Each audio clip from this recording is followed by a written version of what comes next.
19 जून बुधवारी रात्री 12 वाजेच्या सुमारास भारतनगर भागामध्ये दोन मित्रांच्या वादात एकाची निर्घृण हत्या करण्यात आली आहे। या हत्येत परवेश शेख हा युवक ठार झाला असून या प्रकरणी मुंबई नाका पोलिसांनी एका आरोपीला अटक केली आहे। नाशिक शहरात वारंवार होणाऱ्या खुनाच्या घटनेनं नाशिककर भयभीत झाले असून नाशिक शहराची कायदा सुव्यवस्था ढासळली असल्याचं पाहायला मिळतंय।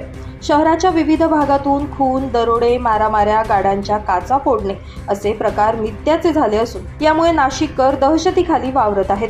पोलिसांच्या माहितीनुसार ही घटना मोबाईल गहाण ठेवण्याच्या वादातून झाल्याची माहिती समोर येते। दरम्यान या घटनेनं भारतनगर परिसरात तणावाचं वातावरण निर्माण झालं असून मुंबई नाका पोलीस या घटनेचा पुढील तपास करतायत।